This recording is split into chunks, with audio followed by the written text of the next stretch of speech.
Bienvenidos a SciWell Podcast, el lugar donde exploramos todo el potencial de las carreras científicas.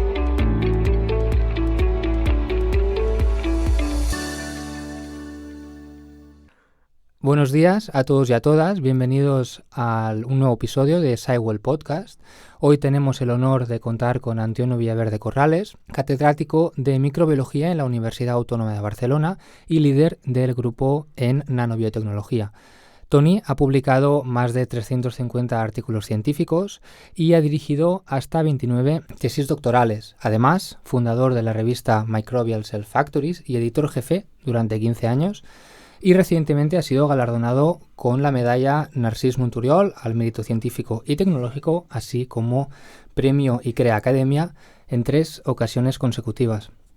Buenos días, Tony, ¿cómo estás? Buenos días, bien, gracias por invitarme. Es un placer estar aquí con vosotros y compartir pues lo que queráis que comparta. Siempre empezamos haciendo la misma pregunta a nuestros invitados y es, si tuvieras que decir en pocas palabras a qué te dedicas, ¿qué responderías?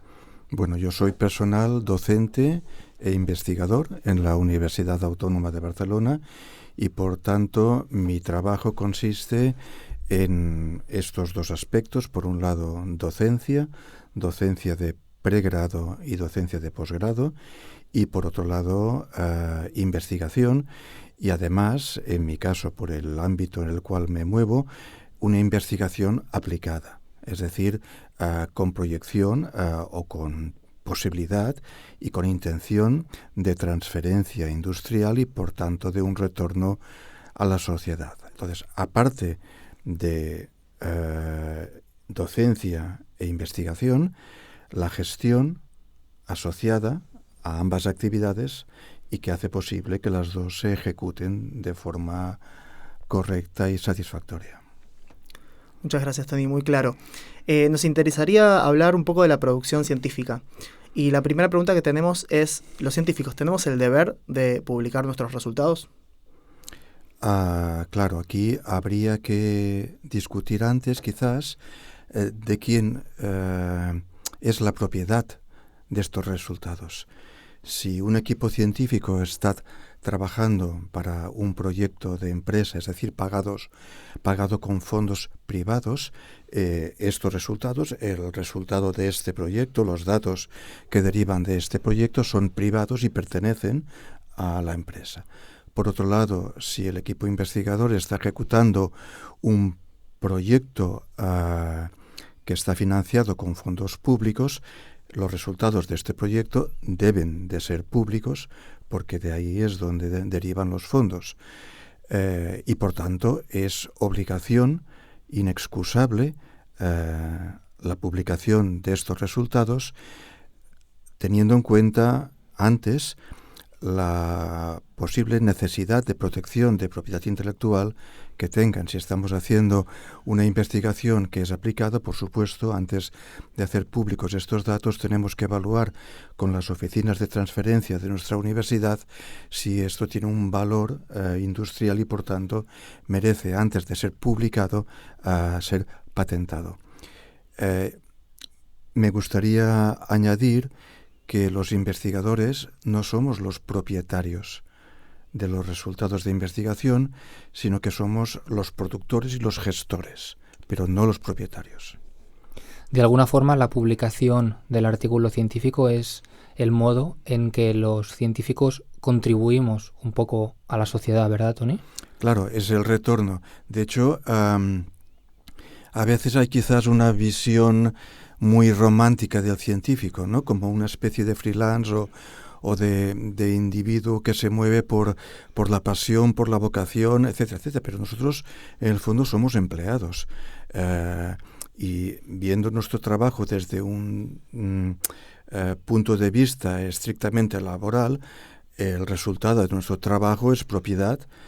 Insisto, si estamos pagados por fondos públicos, pues del público, ¿no? de la sociedad. De la misma forma, por poner un ejemplo, ¿no? Si en una fábrica de tornillos la persona que produce el tornillo no es suyo. El tornillo es propiedad de la empresa, de quien paga el sueldo de quien paga, digamos, el proyecto o la actividad. Asumiendo un grupo que tiene fondos públicos, ¿no? ¿Qué pasa con los resultados que no se publican? Se ve mucho esto en la academia, que haya grupos que tengan resultados y estando a construir una historia perfecta o una historia bien acabada, no publiquen esos resultados. Claro, o sea, hay mucha casuística y yo lo que veo a mi alrededor es, jolín, estos resultados van en contra de nuestra hipótesis, no los publico. Pero ¿qué es esto? Es decir, esto no se puede hacer, o estos resultados no me gustan, no los publico, o no sé, estos resultados no tienen importancia, no tienen valor. Porque ¿quién eres tú para decidir si tienen valor o no? Es decir, los resultados no son tuyos. Uno no puede elegir no publicar un resultado. Es decir, cuando un resultado es robusto, repetitivo y claro, diga lo que diga, o signifique lo que signifique, esté de acuerdo o no esté de acuerdo, esté alineado con tu intención previa o no esté alineado con tu intención previa, este resultado hay que publicarlo. Estamos obligados a publicar todos los resultados. Podemos gestionar cómo se publica. Podemos gestionar una estrategia de publicación. Bueno, primero voy a publicar el resultado A porque es más lógico y después voy a publicar el B, aunque cronológicamente haya obtenido antes el B que el A. Esto es una estrategia de publicación. Pero tenemos obligación de hacerlo independientemente de que el resultado nos guste o no. Mientras el resultado, insisto, sea coherente, consistente y válido. ¿Por qué crees, Tony, que hay científicos que si los resultados no encajan con la hipótesis inicial, descartan estos resultados? No sabría decir, pero la ciencia avanza a base de reconstruir hipótesis. Cuando nosotros tenemos un modelo, ¿no?, que explica pues una parte de la realidad, ¿no?, que pensamos que explica bien una parte de la realidad y un resultado, es decir, un trozo de realidad que va en contra del modelo, bueno, es decir, hay que cambiar el modelo, hay que ajustar este modelo, esta hipótesis, para dejar caber, ¿no?, este nuevo resultado que antes estaba fuera del sistema del modelo, ¿no? Entonces, yo no sé por qué la gente hace las cosas que hace. Yo desde mi punto de vista no lo entiendo. Creo que no es correcto, creo que no es ético. Creo que estamos obligados a publicar, insisto, todos los resultados de investigación mientras sean válidos, robustos y consistentes. Y además es que para seguir investigando necesitamos generar un currículum y un histórico que en nuestro entorno se basa, entre otras cosas, pero sobre todo en el número de publicaciones y en la calidad o el índice de impacto de la revista en el cual se publica. Por tanto, estamos obligados a publicar y estamos obligados a publicar lo mejor posible dentro de las reglas del juego del sistema. Súper interesante. Me planteo si no, como posible respuesta a lo que decía Héctor, si no existe una presión del sistema para publicar estos resultados que son positivos y no los resultados, entre comillas lo pongo, ¿no?, que dan por desterrada una técnica para validar cierto modelo o lo que sea, que al final son los resultados que como grupo nos sirven, ¿no? Esta técnica no nos sirvió, este resultado no funcionó, por aquí no hay que ir. Puede ser que haya un poco de presión del sistema, no sé si es editorial, de dónde viene, en que los resultados siempre vayan en una dirección. Yo la verdad es que no la siento. Nuestro grupo de trabajo, yo diría que ahora mismo el 100% de las líneas de investigación del grupo de trabajo que yo coordino derivan de resultados secundarios, de resultados que no estaban alineados con el propósito inicial del proyecto de investigación en el cual surgieron. Y por tanto, yo no he sentido esta presión. Es verdad que cuando uno pide un proyecto a entidades financiadoras como el Ministerio de Universidades en España, por ejemplo, pues sí que se pide, no diría yo una cierta continuidad, pero sí un cierto background, ¿no? Es decir, que el proyecto sea continuista, al menos desde el punto de vista técnico, es decir, que el grupo de investigación haya demostrado previamente que es capaz de ejecutar el tipo de tareas que dice en este proyecto que va a ejecutar. Cuando, Tony, hablamos de la publicación de estos artículos, ¿cómo planteamos para que este artículo o estos artículos sean lo más atractivos posibles para poderlos publicar? Bueno, yo creo que, claro, aquí hay estilos, ¿no? Y cada persona tiene su estilo. Yo os puedo contar lo que nosotros hacemos en el laboratorio, que ya no es solo que dé buen resultado, sino que yo al menos no sé hacer las cosas de otra forma, ¿no? Porque al fin y al cabo es un estilo personal. Antes hablaba de que los investigadores somos empleados, pero somos empleados no muy mecánicos, y todo el proceso de generar ciencia y de publicar a partir de ella no deja de ser un proceso muy personal, en el cual la forma de entender, ¿no? Los discursos y la forma de entender el exterior, ¿no? Marca la estrategia.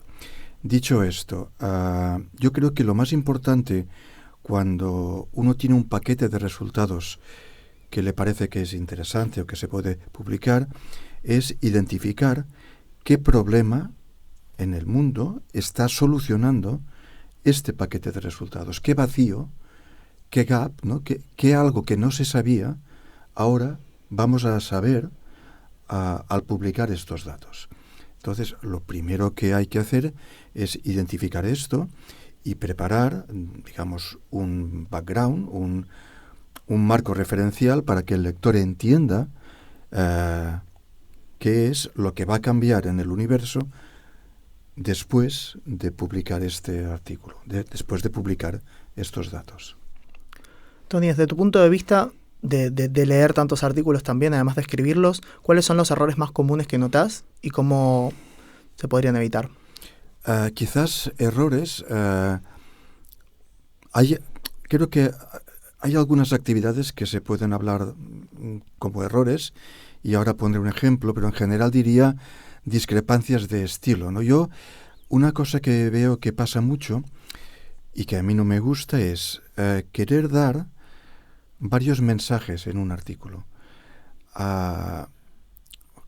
Yo he descubierto que A es mayor que B, y he descubierto que Z es igual a Y, y además que R, si lo junto con P, me va a dar Q. Y todo esto lo quiero poner junto porque son resultados que he obtenido, y pienso que esto va a generar pues un artículo de mucho impacto que va a ser bien recibido. Esto me parece, insisto, no sé si es un error, pero es una discrepancia de estilos. O sea, cuanto más único sea el mensaje que se va a dar, mejor. Si A es mayor que B, hagamos un artículo que explique bien explicado que A es mayor que B. Y si P y Q, cuando los mezclas, da R, pensemos en otro artículo que explique esta reacción y esta mezcla, pero no mezclemos cosas. Esto creo que es muy importante, dar un mensaje único. Y la segunda cosa que ahora se me ocurre, quizás pensando se me ocurriría más, es no ser muy ambicioso en cuanto a la cantidad de datos y de resultados. Si haciendo un experimento demuestro que A es mayor que B, no hace falta hacer 7 experimentos distintos que corroboren que A es mayor que B. Si yo ya tengo la prueba experimental, es robusta, es clara, es limpia, los controles son adecuados, pues esto es suficiente. Entonces yo veo a mi alrededor, ¿no?, gente que dice, no, pero ahora lo vamos a probar también de esta otra forma. Es como que da la sensación de que no te fías del resultado. No, si yo ya tengo el resultado, tengo el marco experimental bien controlado, las referencias, los controles, todo está bien, pues tiremos para adelante con lo mínimo. Pensad que estamos gastando dinero público. Si yo gastando 1.000 demuestro que A es mayor que B, ¿para qué voy a gastar 2.000, 3.000, 4.000? Bueno, si los referees lo piden, ya veremos, ¿no? Si lo podemos hacer, si tiene sentido hacerlo. Pero vayamos de entrada a la mínima prueba experimental de lo que pensamos que es la nueva hipótesis. Cuando hablas de mínima prueba experimental, Tony, ¿cuáles serían los parámetros que tú utilizas para decir, vale, hasta aquí ya es suficientemente claro y robusto como para empezar a publicar? Bueno, el convencimiento del equipo. Es decir, la investigación es un trabajo de equipo. Varias personas están implicadas en esto. Hagámonos todos individualmente y como colectivo la pregunta: ¿mis resultados demuestran que A es mayor que B? Sí, bueno, pues ya está.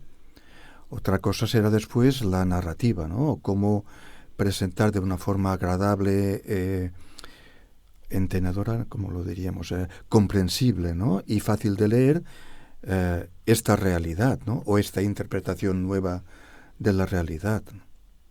O sea, yo creo que tiene que haber un consenso en el equipo de que estamos todos de acuerdo en que los datos son robustos y prueban lo que decimos que está ocurriendo.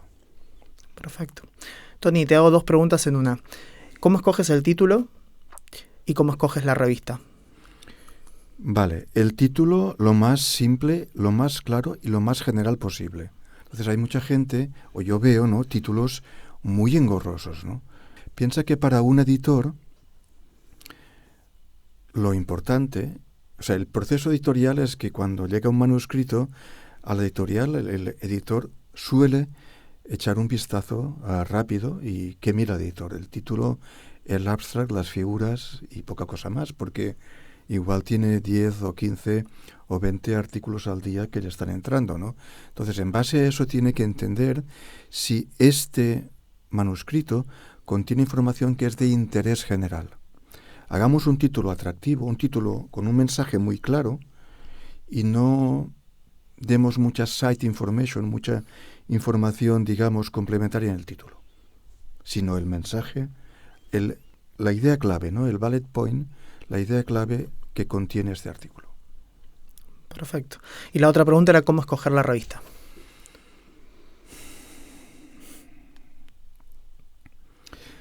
Esto es muy difícil y depende de un estilo personal y supongo que depende del campo. Nosotros trabajamos en campos muy multidisciplinares. Entonces nos gusta elegir revistas que de alguna forma no estén en el mainstream del tema. Por ejemplo, si nosotros desarrollamos un nuevo que está basado en un tipo de material distinto que no se ha usado hasta ahora, podemos ir a una revista de por ejemplo, de estas muy clásicas, muy rigurosas, tal, o podemos elegir una revista quizás de materiales o una revista multidisciplinar donde lo importante no sea la farmacología del tema, sino la prueba de concepto de que un nuevo tipo de material o de molécula es capaz de hacer algo que no sabíamos que hasta ahora que estaba haciendo. Entonces yo quizás me gusta más ir a revistas interreinos que puedan apreciar más una novedad de prueba de concepto. Novedad. No vayamos entonces a una revista que necesite una información complementaria que no es relevante, sino vayamos a una que le encuentre este valor de novedad, de prueba de concepto a lo que hemos hecho. Busquemos siempre este valor editorial, ¿no?, en la búsqueda de nuevas ideas o nuevas pruebas de concepto. Me ha parecido muy interesante, Tony, el concepto novedad. ¿Qué es para ti la novedad en ciencia y la novedad en tus paquetes de resultados? Bueno, supongo que hay muchas formas de interpretar la novedad, pero una forma de verla es cuando para ti el resultado es inesperado.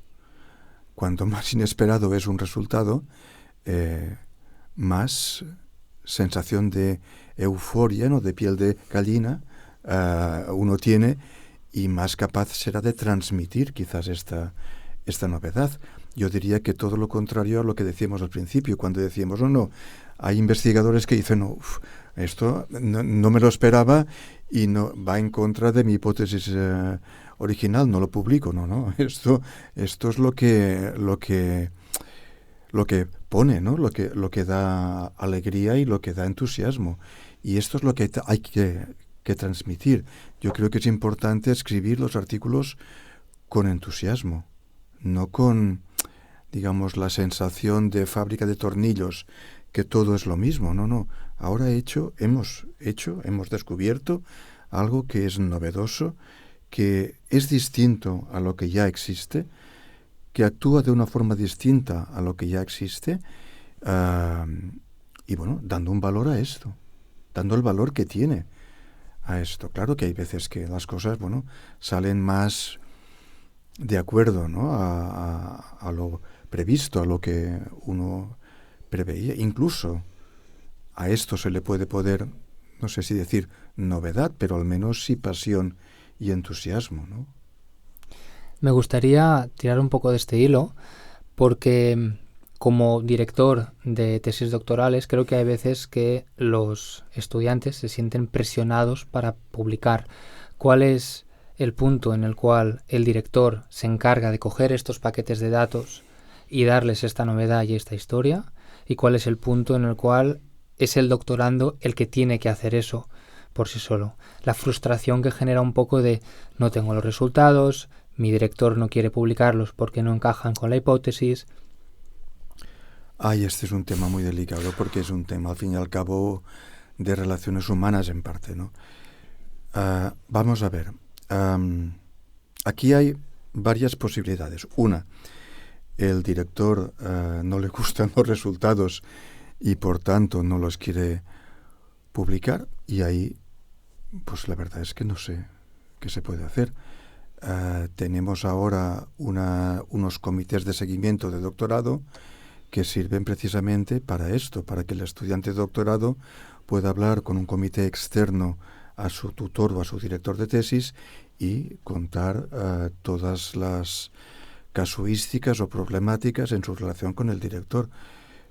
Pero es un tema delicado, porque de hecho el investigador principal de un proyecto, cuando lo escribe, es el que se responsabiliza de la gestión de los resultados y de la difusión de estos resultados, ¿no? Aquí este tema es delicado y la verdad es que no sabría cómo encontrar o qué consejo dar, ¿no?, a un estudiante el cual se encuentra en una situación de este tipo, ¿no? El director, la directora no quiere publicar estos resultados, mientras que yo sé que son, y él o ella sabe, que son robustos, consistentes, pero no le encaja. Jolín, no sé qué se puede hacer. Hay el otro extremo, que también me gustaría comentar, que es que me parece un error, digamos, tan grave o más incluso que el de no querer publicar los resultados, que es decir a un estudiante de primer año, de segundo año de tesis, decir, mira, escribe tú el artículo. Esto me parece nefasto, y ahora, si me dejáis un par de minutos, os voy a contar por qué, porque es una práctica bastante habitual que a mí me parece una muy mala praxis. Primero, la responsabilidad de la difusión de los resultados es del director del proyecto, y a esto se ha comprometido cuando ha escrito el proyecto. De alguna forma, decirle al estudiante que lo escriba es un desplazamiento de responsabilidad. Pero luego vamos a analizar un poco la situación.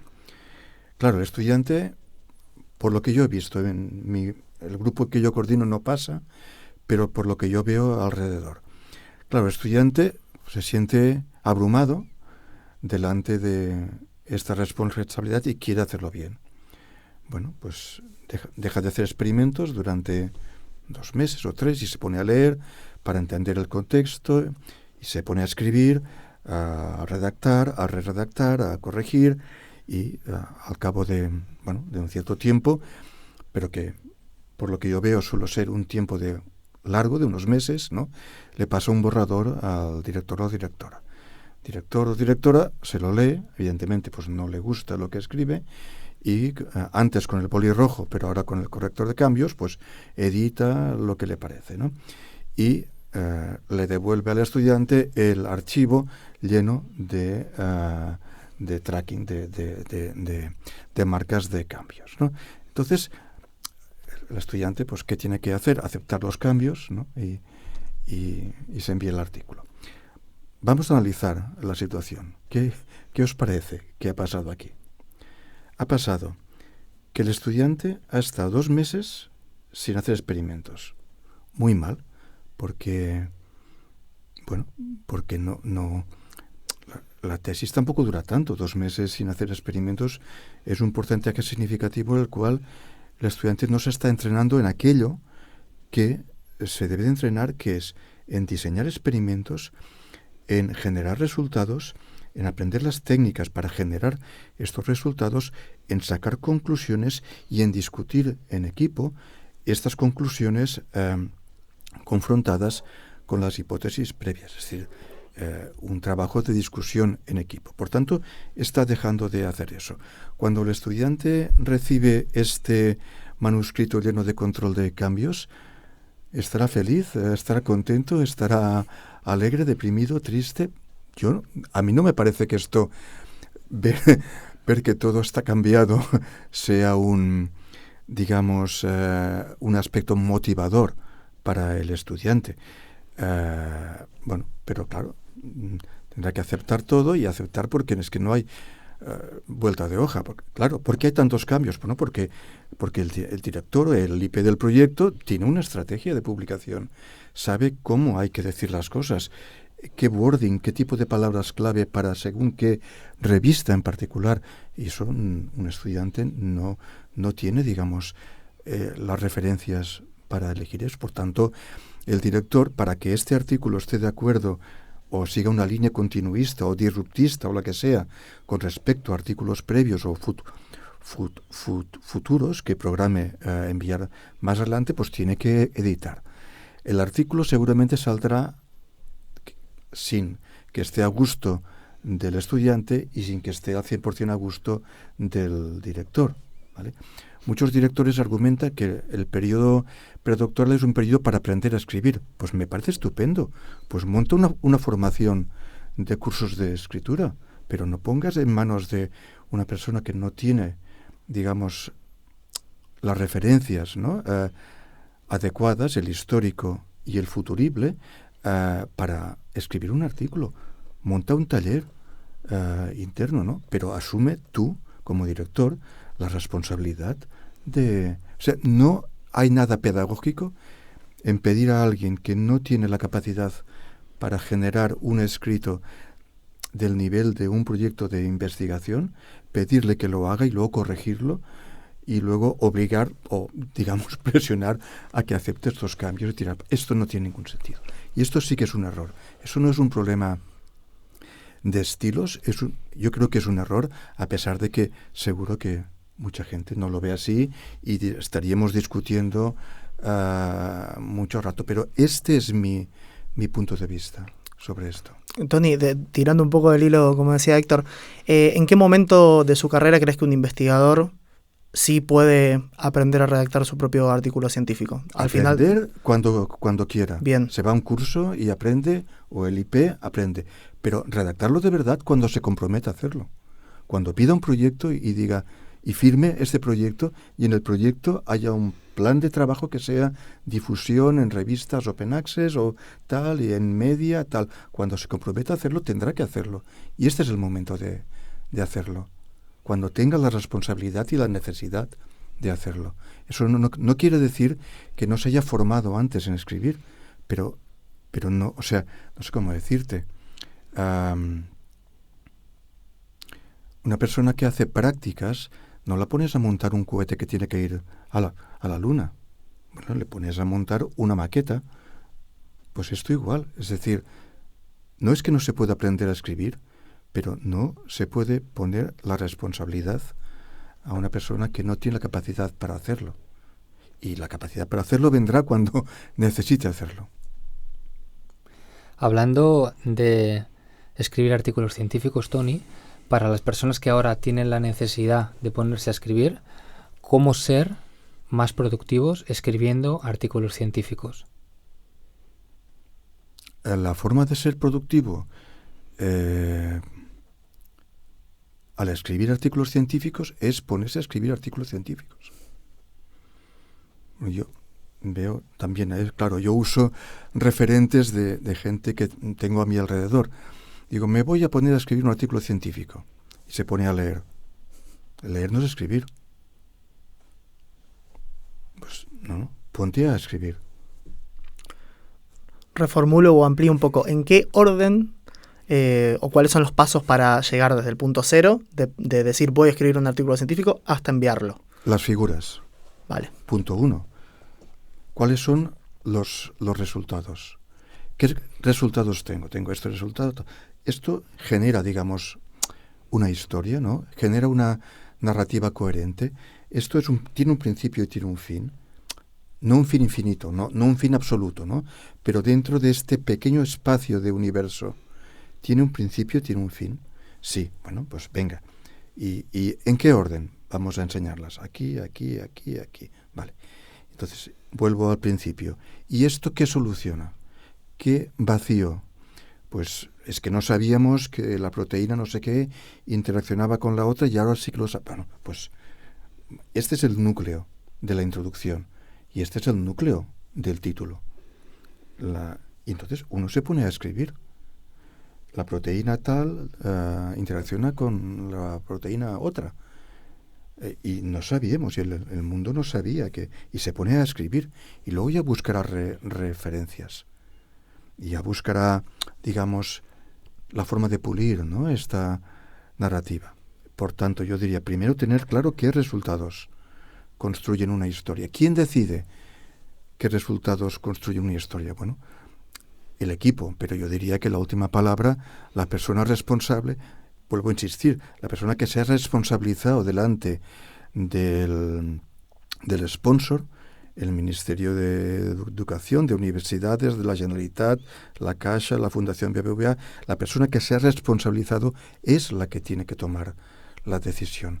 Porque otro error que me parece que es importante recalcar es que un artículo no lo pueden escribir 2 personas, o 3 o 4. Un artículo solo lo puede escribir una persona, porque no hay forma de escribir entre varios, de generar entre varios una idea coherente. O sea, todo el equipo de investigación tiene que contribuir a la escritura del artículo. Y quiere decir preparar figuras, pies de figura, materiales y métodos, ideas. Mira, he encontrado esta cita, he encontrado esta otra, creo que esto habría que enfocarlo aquí, discusión, esta conclusión creo que no, mejor la otra, pero luego la persona responsable de poner esto en palabras solo puede ser una. No funciona escribir entre varios. Claro, uno tiene un borrador, lo circula, hay esta idea, esta otra, pero la decisión final es del corresponding autor. Porque todos y todas tenemos maneras de pensar y de discurrir muy distintas. No se pueden mezclar formas de pensar y de explicar. No es operativo. El lector se hace un lío. ¿Crees entonces, Tony, que una buena presentación de las figuras con buenos colores, con colores que sean entendibles, que sean fáciles de leer, es fundamental para que el editor o el revisor le entre por los ojos? Es primordial. Yo creo que este es un elemento clave. En general, la estética. Y cuando me refiero a estética, me refiero a las figuras que estén claras, que estén ordenadas, que sean coherentes estéticamente, ¿no? No puede ser que en la figura A utilices Arial 16 y en la B Courier 24. O sea, que uses negrita en una, que uses no negrita o itálica en otra. Esto, es un impacto visual muy negativo. y estética también en la presentación, en las frases, en la coherencia de la escritura. Piensa que, insisto, es decir, el proceso editorial que normalmente tiene lugar es el editor en jefe o la editora en jefe recibe manuscritos y hace una lectura rápida. Y esta lectura rápida, como esta persona es, como su nombre indica, una persona, está influenciada por los criterios estéticos, que cualquier persona, por los cuales cualquier persona se rige. Por tanto, que entre por los ojos es imprescindible, que el título sea atractivo, que el título sea claro, que no intentemos mezclar varias ideas, ¿no? Una idea clara, un abstract claro, que es lo que se va a leer el editor, unas figuras muy, muy visuales, y de momento esto debería ser suficiente como para que el editor piense que el artículo, que el manuscrito merece la pena ser evaluado por los revisores. Vale, Tony, tengo una pregunta anidada. ¿Crees que hay alguna correlación entre el factor de impacto de una revista y la calidad de los artículos que se publican? ¿Y qué métricas, desde tu punto de vista, son los mejores indicadores del impacto y de la calidad de un artículo científico? Bueno, voy a contestar primero la segunda quizás y luego iremos a la primera. El factor de impacto se ha venido usando durante décadas como medida de la calidad de una revista y por extensión de los artículos que se publican en ella. Ahora parece que el factor de impacto está siendo criticado como elemento de valoración de la calidad científica, pero no hay una alternativa clara. Y además no solo no hay una alternativa clara, sino que las reglas del juego no se pueden cambiar así de golpe, porque hay una inercia. Todos estamos buscando publicar en revistas con el índice de impacto más alto posible, porque esto es lo que nos va a permitir después progresar laboralmente, pedir proyectos de investigación, seguir formando estudiantes y seguir generando resultados. ¿Qué métrica sería mejor que el factor de impacto? No tengo una respuesta.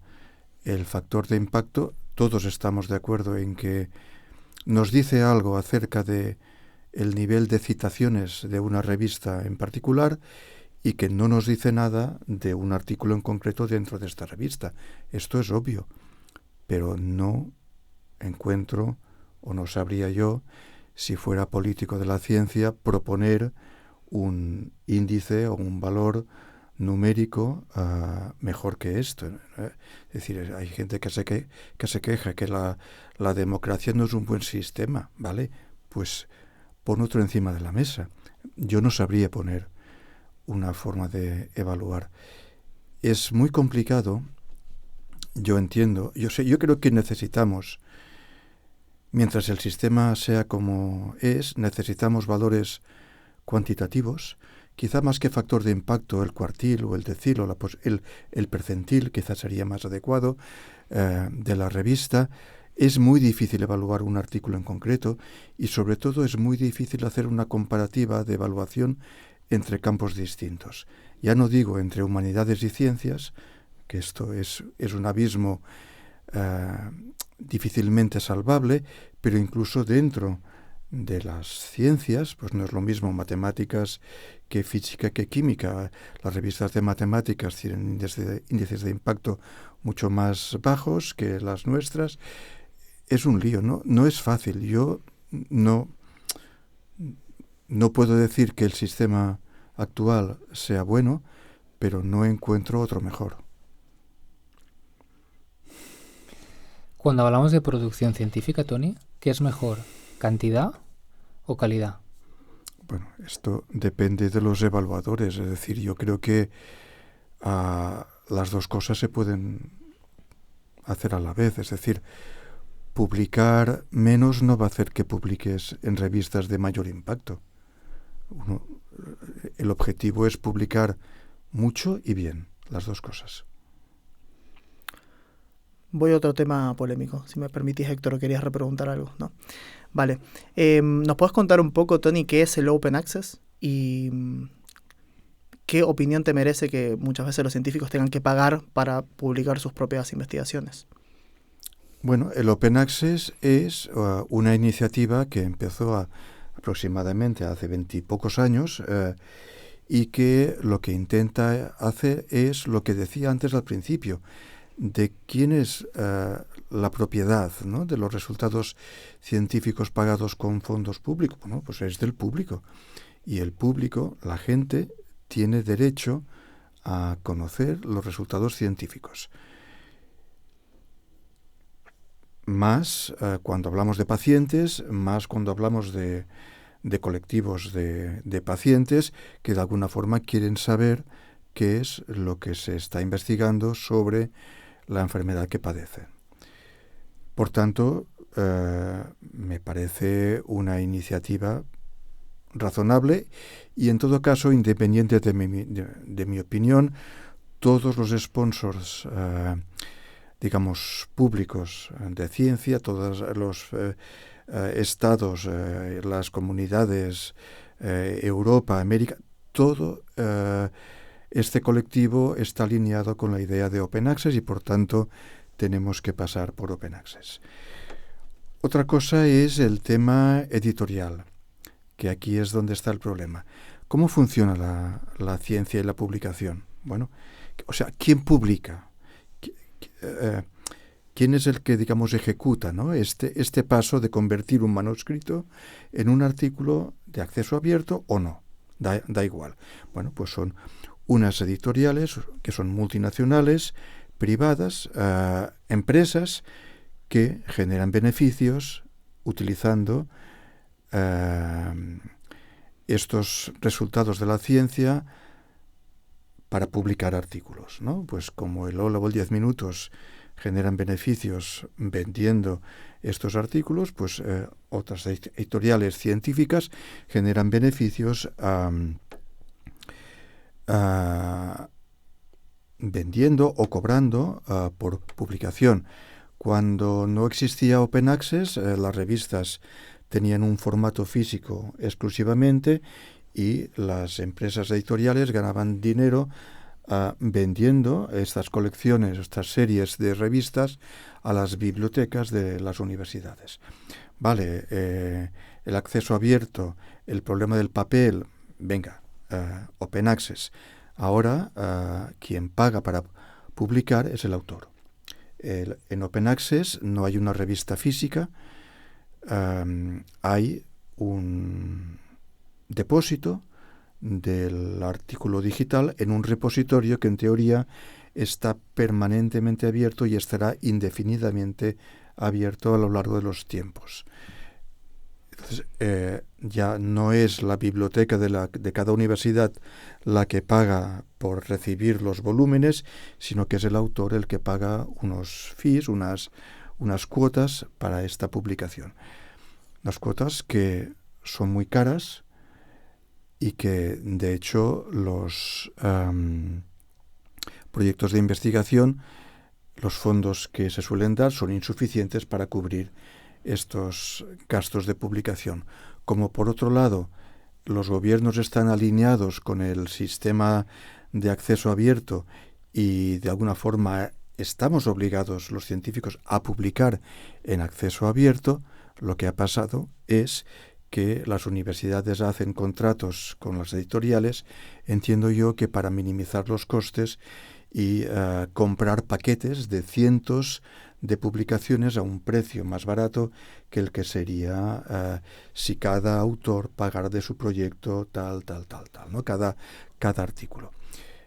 Pero en resumidas cuentas, y aquí está el problema, es que una gran cantidad de fondos públicos vengan directamente del proyecto o vengan a través de las universidades y las instituciones, va a parar a empresas privadas, a editoriales privadas, que se lucran de, digamos, del trabajo científico y de esta necesidad de hacer público y con acceso abierto de estos resultados científicos. Hablando de editoriales, Tony, aprovechamos. ¿Cómo viviste tú el hecho de fundar tu propia revista? ¿Cómo fue ese proceso? Era una época en la que mi grupo tenía una composición en miembros baja. Tenía yo quizá la sensación de que no sería capaz de mantener una actividad científica prolongada a lo largo del tiempo, y pensé que una de las cosas en las cuales podía ser útil es, primero, generar, ¿no?, una revista que cubriera una área del conocimiento que no estaba representada. La revista se llama Microbial Cell Factories y habla del concepto de la fábrica celular microbiana, y no hay ni había una revista que cubría específicamente este campo, y fue una iniciativa, digamos, de tipo personal. Entonces propuse a la editorial. En esta época había varias editoriales Open Access que estaban empezando. Biomed Central en particular había abierto un call, ¿no?, en el cual la gente podía proponer ideas y tal, y yo propuse la mía, se aceptó, y entonces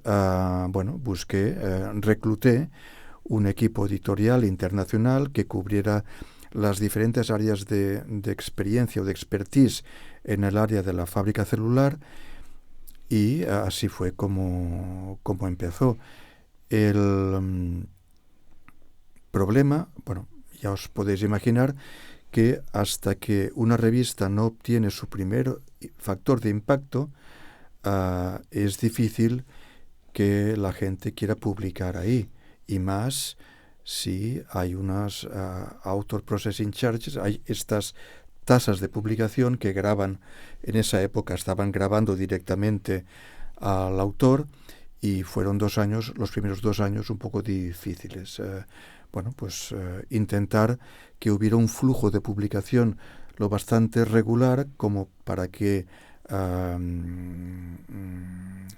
el JCR y las bases de datos incorporaran a esta revista y le dieran el índice de impacto que le tocaba. Afortunadamente empezó con un índice muy alto para el tipo de revista, y por tanto, la revista ha tenido continuidad, pero varios de estos proyectos fracasaron por la incapacidad de generar una publicación regular en el tiempo.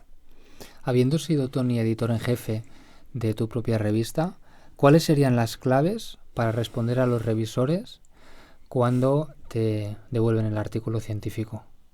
Bueno, a los revisores, como a cualquier persona, primero hay que responderlos con amabilidad.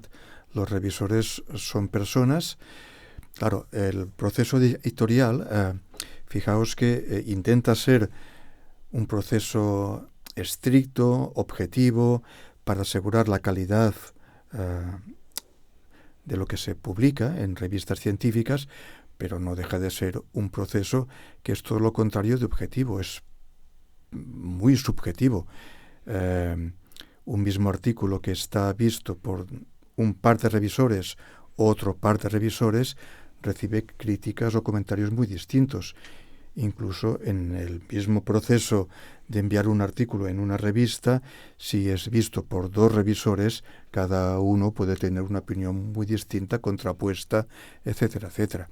Entonces, la forma de responder es siendo amable, agradecer a los dioses cuando los revisores hacen preguntas obvias o que podríamos decir estúpidas, o decir, mira, el revisor no ha entendido esto. Bueno, pues será que no lo has explicado bien, lo explicas bien y ya está, ¿no? Si piden algún control que tú mismo te das cuenta de que es cierto, habría que haberlo puesto para que el resultado fuera más robusto, pues hay que hacer el control. Y si lo que piden son cosas, digamos, como diré yo, por pedir, ¿no? Cuando uno está en el sofá con una cerveza en la mano y dice, hombre, pues podrías haber hecho esto, pues, pero que no va a generar más valor al mensaje, pues amablemente se declina y no se hace. Hay que intentar contentar a los referees porque, insisto, los referees son personas y de alguna forma la publicación va a depender de ellos, pero hay que intentar no dilapidar fondos públicos, más fondos públicos, con experimentos que no ves tú que son necesarios, aunque el referee lo piense.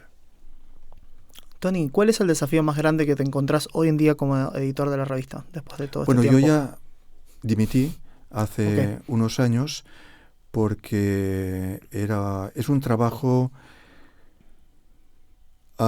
muy constante, no hay vacaciones, o sea, si uno quiere hacer el trabajo bien hecho, los artículos entran cada día y por tanto, pues no hay fin de semana, no hay vacaciones y además, a pesar de que en una época la actividad del grupo era muy baja, esta actividad ha remontado y por tanto ya tengo suficiente trabajo en el grupo de investigación como para además dirigir una revista. Pero yo diría que hay varios retos o desafíos que son importantes. Una es de alguna forma mantener la calidad de los artículos que se publican en la revista, teniendo en cuenta que los referees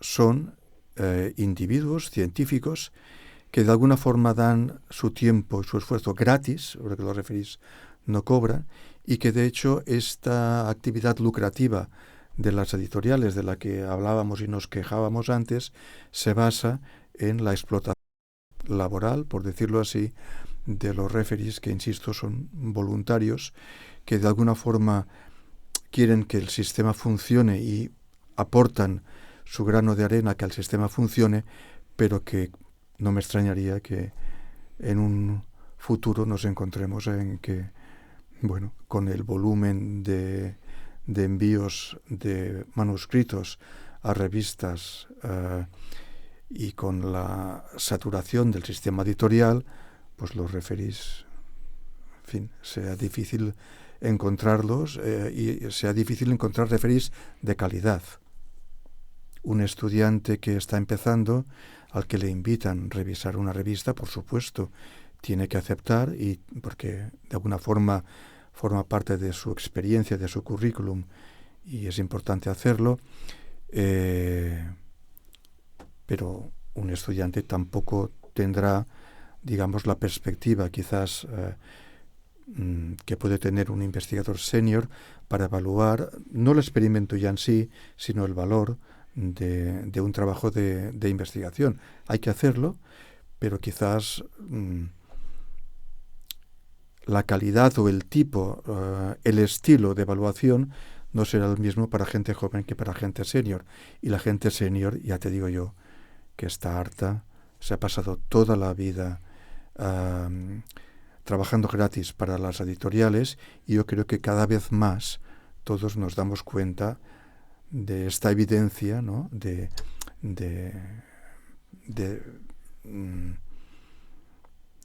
ganancias económicas brutales basadas por un lado en dinero público y por otro lado en el esfuerzo desinteresado de los investigadores. Muy interesante, Tony. Para ir ya cerrando con la entrevista, para personas que ahora se enfrentan a un futuro científico, futuro en el que van a tener que escribir artículos, que van a tener que pedir proyectos, que van a tener que hacer muchísimas cosas 24/7, ¿cuáles serían las 3, 4 o 5 cosas que le recomendarías? Bueno, lo primero es no desanimarse ante nada. Hay que pedir proyectos, se piden. El primero igual no lo van a conceder, igual ni el segundo ni el tercero. Eso nos ha pasado a todos. Vamos a escribir un artículo, igual el primero no lo aceptan, o no en el primer sitio donde lo enviamos. O sea, yo creo que lo importante es resistir al desánimo. Esto es lo más importante. Y insistir y apartar un poco el aspecto personal. Ay, es que me han rechazado, no me han dado el proyecto y al otro sí y tal.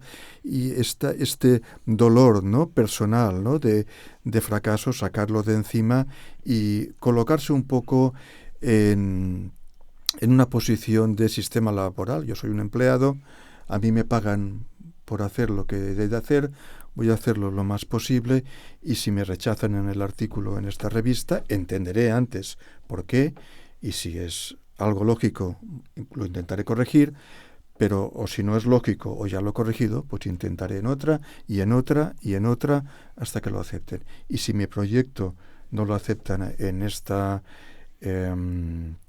este sponsor, intentaré entender por qué no lo han aceptado, pero si no hay una razón clara, bueno, pues este mismo proyecto lo enviaré a otro sponsor y a otro hasta que me lo den.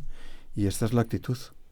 Es tirar para adelante, no desanimarse, insistir, repetir hasta la saciedad, aprender de los errores, pero no tomarse los errores como los fracasos como una afrenta personal. Si alguien quiere contactarte, Tony, ¿cómo puede hacerlo?